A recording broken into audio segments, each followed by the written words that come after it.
Now it's time for our international press review. I'm joined here in the studio by Gulliver Cragg, who's been trawling through all the world's publications to bring us the best bits. Gulliver, what have you got for us? Well, The Guardian and The Independent in the UK have the same front page headline, which is quite rare when there isn't some kind of major news that obviously has to make the front pages.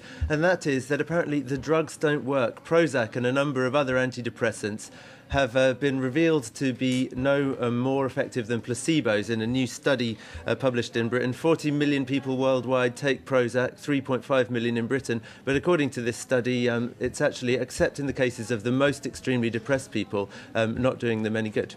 But these drugs have, in truth, actually been on the market for years, so why suddenly the fear now? Yeah, well, Jeremy Lawrence, in a column in The Independent, explains that, which is that that there is this thing called publication bias, which is apparently a common term in the pharmaceutical industry, whereby medical journals help the pharmaceutical companies along, not through any malicious intent, but just because the news that there's a new drug out that does work, that a new trial has revealed something new really does work, is always going to be more exciting and sort of more newsworthy than the news that it doesn't work. So actually, if you look at the history, there have already been quite a few trials showing or suggesting that these things aren't really very effective, but they haven't been so widely published. The Independent and The Guardian are kind of trying to counter that trend with their headlines today.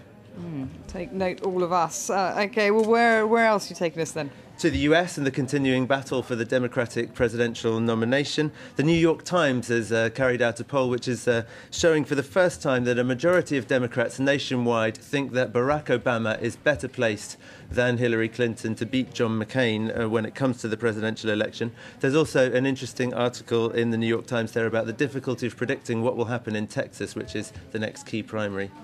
Yeah, and no doubt Hillary Clinton will be rallying up all her troops for that. Things are getting really quite tough for her now. Things are getting tough for her, and she is turning tough.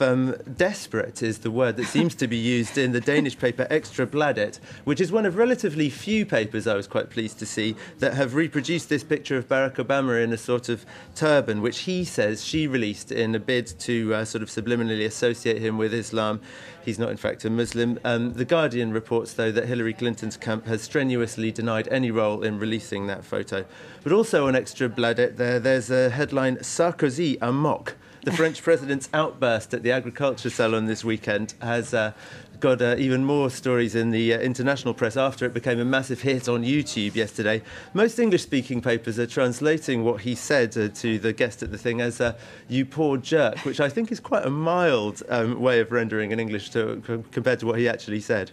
Well, that, of course, appeared on the Parisien website, so they're still hanging on to this story. The Parisien headline today is Sarkozy explains himself on the front page, but actually he doesn't have that much to say about it. There's a big interview. Well, Sarkozy was talking to members of the French public, and that is the main story in Le Parisien. He just gives the minimum amount of space, really, to explaining that he felt that the man at the Agriculture Salon had insulted him, but he does recognise that he would have done better to just ignore him. Okay, the bulk of the interview deals with other things. Sore heads after Marion Cotillard's win at the Oscars. Is that in the papers at all? Well, surprisingly, it's not the front pages on the French papers, but it is all over the LA Times, the Boston Herald, the New York Sun, or even the Citizen in South Africa, or even China Daily.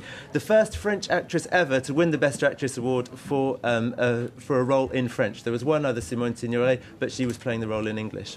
It's an impressive achievement. I look forward to seeing that film, which I haven't yet seen. Gulliver Cragg, thank you very much for that. That's it for this International Press Review. Do stay with us here on France24.